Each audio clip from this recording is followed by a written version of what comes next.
Ya Bapak Ibu Saudaraku yang terkasih, kita beribadah dengan suasana yang berbeda ya. Jadi ingat waktu yang lalu di tempatnya bubur itu ya, sama, situasinya juga sama ya. Ketika kita sedang KPK juga lampu kebetulan mati. Malam hari ini pun juga kebetulan lampu mati, tapi tidak mengurangi untuk kita boleh bersama-sama mengucap syukur untuk segala kebaikan yang Tuhan sudah berikan pada kita. Malam hari ini kita akan belajar kebenaran firman Tuhan yang terdapat di dalam Yohanes pasal 4 ayat 15 sampai ayat yang ke-26.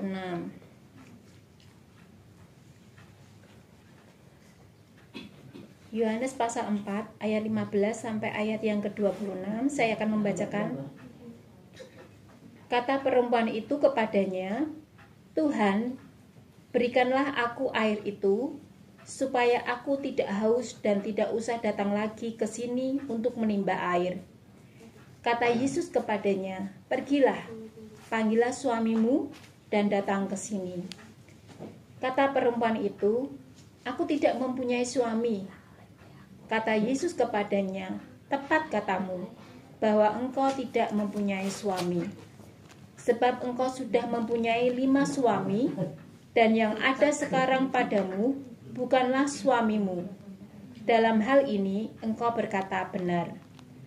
Kata perempuan itu kepadanya, "Tuhan, nyata sekarang padaku bahwa engkau seorang nabi.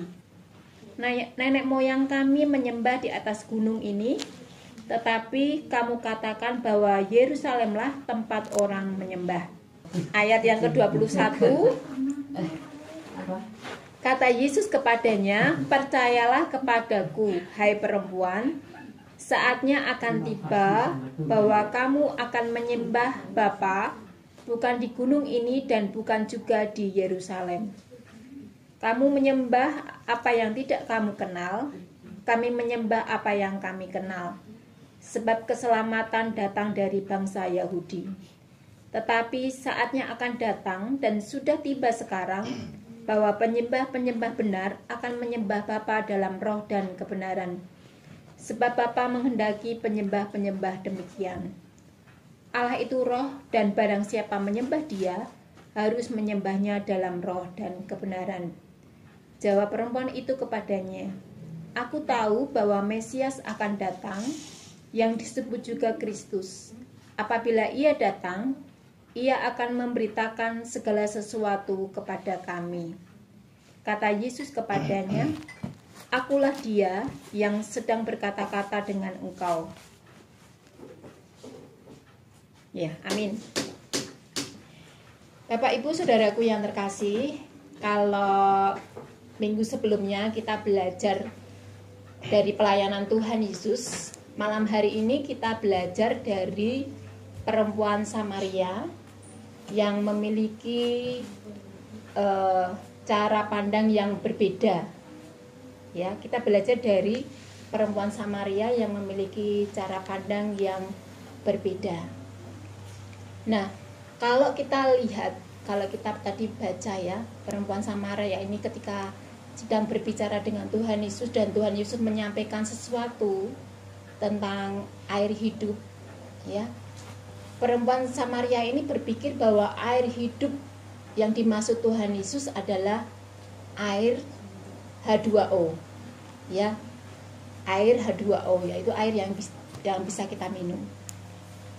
Sehingga ketika Tuhan Yesus berkata tentang air hidup, dia berpikir bahwa dia akan mendapatkan air hidup itu, sehingga dia tidak akan pergi untuk mengambil air lagi.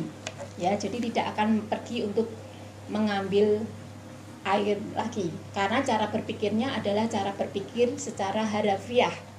Ya, jadi ketika Tuhan Yesus berkata akan memberikan air hidup dan perempuan itu akan mendapatkannya, tetapi dia berpikir bahwa air hidup yang dimaksud Tuhan Yesus adalah air di mana dia tidak akan mengambil lagi.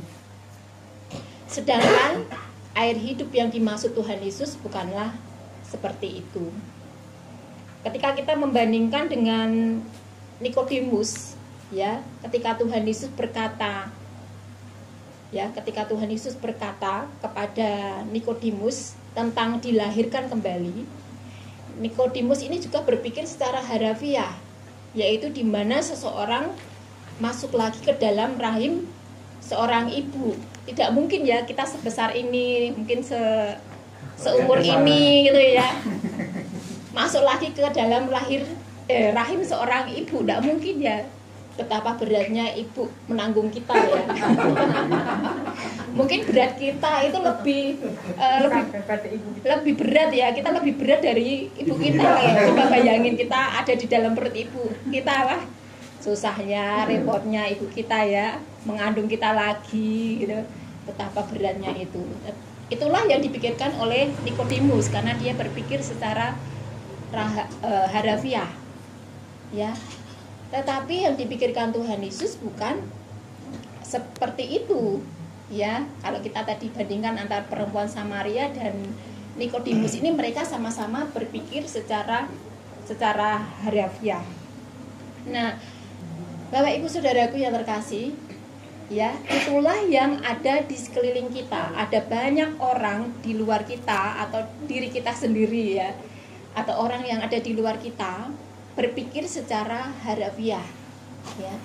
Ketika ada orang-orang di luar Kristen ya melihat atau mendengar ajaran Kristen, mereka berpikirnya juga berpikir secara harafiah. Nah, sekarang kalau di dalam pemikiran kita, di dalam hidup kita ada orang yang berkata tentang diberkati, yang muncul dalam pikiran kita kira-kira apa? Kalau uang. Terus apa lagi kalau diberkati itu? Rumah, mobil, apalagi? Kesehatan. Adakah lainnya? Pekerjaan. Ya, ada banyak di antara kita ketika kita dikatakan itu tadi ya, berpikir bahwa tadi rumah, pekerjaan, kesehatan, seperti itu. Tetapi ternyata ada hal lainnya, yaitu ada berkat yang Tuhan berikan pada kita. Ada berkat yang Tuhan berikan kepada kita, tidak hanya dilihat dari secara materi tadi, lewat kesehatan, lewat keuangan, tetapi ada berkat lainnya, yaitu keselamatan juga. Ada berkat lainnya, yaitu kita memiliki keluarga kita. Kita memiliki anak-anak yang dipercayakan kepada kita. Itu merupakan berkat yang Tuhan berikan kepada kita. Ada orang-orang yang berkata, wah, suamiku itu bukan berkat kok, tetapi dia kutuk. Lah kenapa? Karena suamiku ini jengkel pelit ya. Pokoknya suamiku gini ya, gampang marah ya, emosinan. Wah, dia itu bukanlah berkat buat keluargaku, tetapi dia adalah kutuk. Ada orang yang berkata, wah, anak-anakku ini wah, membuat aku jengkel ya, anak ini menghabiskan uangku. Wah, dia itu betul-betul bukan berkat buat aku kok, tetapi dia kutuk buat aku. Sesungguhnya Tuhan berkata bahwa anak-anak yang dipercayakan kepada kita bukanlah kutuk, tetapi anak-anak itu adalah berkat. Berkat yang Tuhan berikan pada kita, yang harus kita syukuri. Bapak Ibu Saudaraku yang terkasih, ada begitu banyak orang-orang yang berpikir secara harafiah. Sama seperti perempuan Samaria ini. Cara berpikirnya adalah cara berpikir secara harafiah. Ketika kita mendengar kata tentang berzina, maka di dalam pemikiran kita adalah seorang laki-laki dan seorang perempuan agar tidak berzina maka tidak usah bertemu. Itu yang muncul di dalam pemikiran kita. Laki-laki dan perempuan tidak ketemu, ya tidak mungkin akan ada yang namanya perzinahan atau berzina. Tidak usah ketemu aja, tidak usah gandengan, tidak usah pacaran. Kemudian mulai diatur perempuan tidak boleh memakai pakaian yang minim biar tidak ada perzinahan. Itulah yang ada di sekeliling kita, ada aturan-aturan yang ditentukan. Apakah seperti itu tidak akan terjadi perzinahan? Apakah bisa dipastikan bahwa ketika seorang wanita dan pria tidak bertemu atau tidak memakai pakaian yang minim itu tidak terjadi perzinahan? Bisa, segala sesuatu bisa terjadi, ya. Sekarang ini zamannya modern ya, pakai HP, buka sedikit, cari-cari, bisa ndak lihat? Bisa, walaupun ndak ketemu dengan seorang perempuan yang ada di bertatap muka gitu, bisa aja tetap terjadi yang namanya perzinahan. Kita juga bisa berzina lewat pemikiran kita, lewat pikiran kita. Ya walaupun dilakukan berbagai cara seperti tadi, tetapi kalau kita memiliki cara berpikir yang kotor, ya tetap semuanya itu akan terjadi. Ya kalau cara berpikir kita adalah cara berpikirnya kotor, sudah kotor di dalam pikiran kita. Tetapi kalau cara berpikir kita itu positif, baik, walaupun mungkin kita melihat seseorang yang pakai pakaian minim atau bahkan memakai bikini, ya, itu tidak akan mempengaruhi pikiran kita. Tetapi kalau kita punya niat nih, misalkan nih, kita punya niat, wah, aku mau lihat orang yang lagi pakai bikini, sehingga pergi ke kolam renang atau mungkin pergi ke Bali. Kalau di Bali kan banyak ya orang-orang yang pakai. Kalau di Semarang kelihatannya nggak ada ya, di Semarang ya. Banyak orang berjemur gitu ya, berjemur gitu nggak ada ya di Semarang ya. Depan rumah berjemur. Ya. Oh yang lalu ya kita banyak yang berjemur, tetapi kan masih dengan pakaian lengkap gitu ya. Iya. Saya salah waktu itu. Saya berjemur pakai bikini. Maaf, tidak saya ulangi lagi. Jadi kalau kita pergi ke kolam renang atau kita pergi ke Bali, kalau pikiran kita itu hanya karena untuk melihat orang yang pakai pakaian bikini, berarti pola berpikir kita itu sudah pikirannya sudah tidak baik, sudah pikirannya jorok gitu ya. Nah, kita harus memiliki cara berpikir yang baik, sehingga ketika kita memiliki cara berpikir yang baik, walaupun mungkin kita melihat tadi ya orang pakai bikini itu tidak akan mempengaruhi kita. Lihat orang yang memakai baju yang pendek itu tidak akan mempengaruhi pikiran kita. Jadi kita harus memiliki pikiran yang baik. Nah, dari perempuan Samaria ini, ya, perempuan Samaria ini kemudian Tuhan ingin agar perempuan Samaria ini tidak memiliki cara berpikir yang harafiah, tetapi cara berpikir yang ilahi, yang rohani. Sehingga Tuhan memberikan pertanyaan yang tadi ya, di dalam ayat yang ke-16, pergilah, panggillah suamimu dan datang ke sini. Ya, diminta suaminya suruh datang ke sini, sehingga perempuan itu berkata, aku tidak mempunyai suami.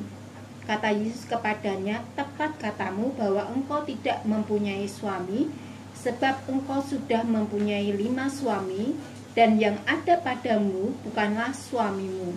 Dalam hal ini engkau berkata benar.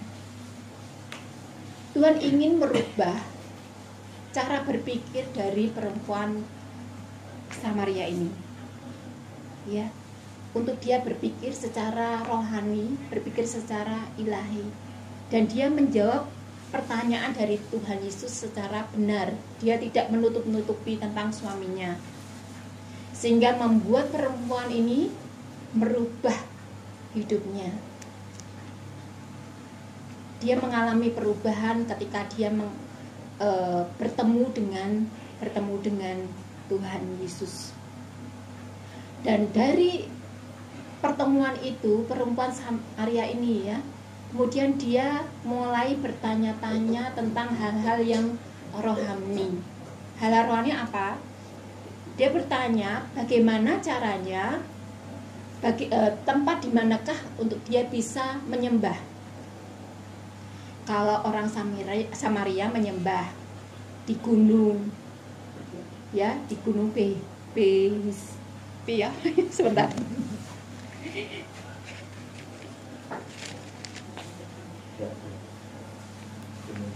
Gunung, ya, kalau orang Samaria itu percayanya gunung Gerizim. Ya, kalau orang Samaria itu percayanya dengan gunung Gerizim. Sedangkan orang Yahudi percayanya dengan gunung Sion, yaitu Bait Allah di Yerusalem. Ya. Nah, Tuhan Yesus berkata bukan masalah tempat. Ya, bukan masalah tempat, mau di gunung Gerizim atau di gunung Sion, bukan masalah tempatnya. Tetapi masalahnya di mana kita menyembah itu, masalahnya relasi kita dengan Tuhan.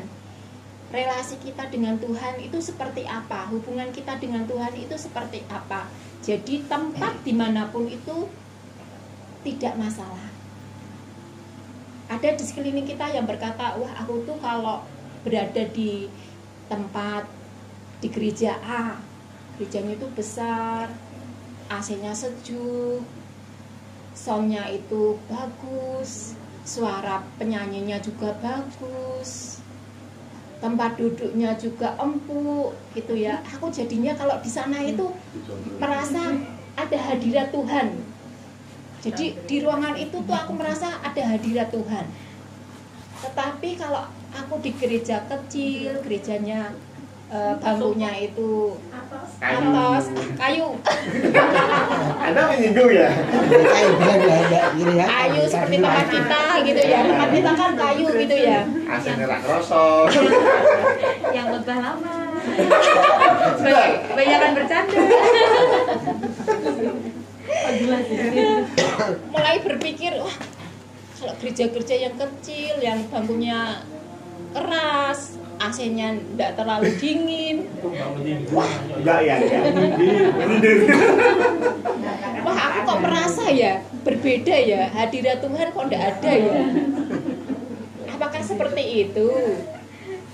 Kemudian cari tempat untuk berdoa di tempat yang jauh di sana, di Ungaran gitu ya. Aku baru kalau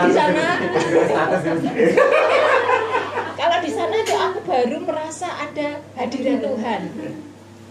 Apakah seperti itu? Apakah betul seperti itu? Ya. Tidak ya? Tidak. Walaupun mungkin di tempat atau di ruangan yang sempit, tidak ada AC, ya, cuacanya sangat panas, bisa enggak hadirat Tuhan ada? Bisa. Ya, hadirat Tuhan tetap ada di mana-mana. Tidak harus di tempat yang sejuk tadi, tidak harus di tempat yang dingin, tidak harus ada sound yang bagus, tidak harus ada penyanyi yang suaranya bagus. Tetapi hadirat Tuhan bisa ada di mana-mana, walaupun di situasi atau tempat yang sempit sekalipun, tetap hadirat Allah ada. Tinggal bagaimana hubungan kita atau relasi kita dengan Tuhan. Kalau relasi kita itu baik, bagus, maka kita akan bisa merasakan hadirat Tuhan tanpa memandang tempat. Ya. Nah, dari kebenaran firman Tuhan ini kita bisa belajar dari perempuan Samaria ini. Bagaimana ketika perempuan Samaria ini mengalami perjumpaan dengan Tuhan, dia mengenal Tuhan, dia kemudian menjadi percaya kepada Tuhan, segala sesuatu diubahkan oleh Tuhan. Yang awalnya dia berpikir secara harafiah, Tuhan sudah ubahkan sehingga dia mulai berpikir secara rohani. Kehidupannya juga sudah Tuhan ubahkan menjadi kehidupan yang baru. Perempuan Samaria sudah Tuhan ubahkan kehidupannya, sudah Tuhan rubah hidupnya. Bagaimana dengan setiap kita? Ketika kita mengalami perjumpaan kita dengan Tuhan, pasti kita akan mengalami perubahan-perubahan di dalam hidup kita. Yang awalnya mungkin berpikir secara harafiah, tetapi ketika kita berjumpa dengan Tuhan, maka Tuhan akan ubahkan itu sehingga pola berpikir kita tidak lagi berpikir secara harafiah, tetapi berpikir kita secara rohani. Kita melihat ketika perempuan Samaria ini Tuhan ubahkan, dia menjadi percaya. Tidak hanya dia menjadi percaya, tetapi dia juga menjadi penginjil di Samaria. Sungguh luar biasa ya, Tuhan pakai perempuan Samaria ini untuk bisa menjadi penginjil.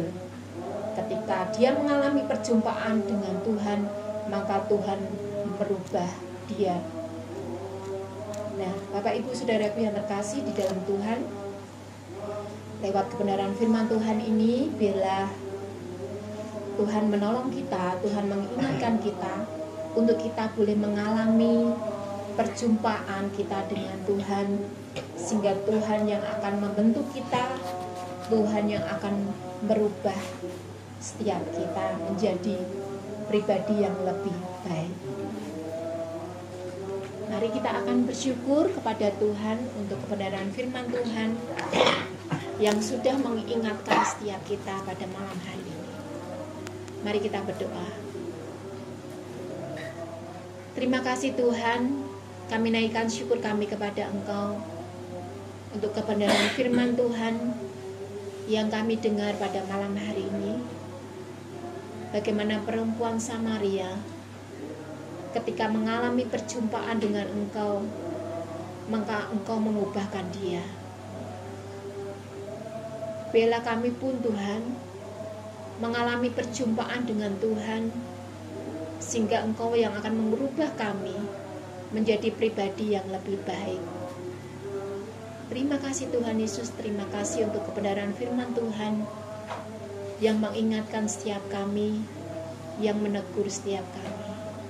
Terima kasih Tuhan, kami naikkan syukur kami, dan kami menyerahkan doa kami ini hanya di dalam satu nama, Tuhan kami Yesus Kristus.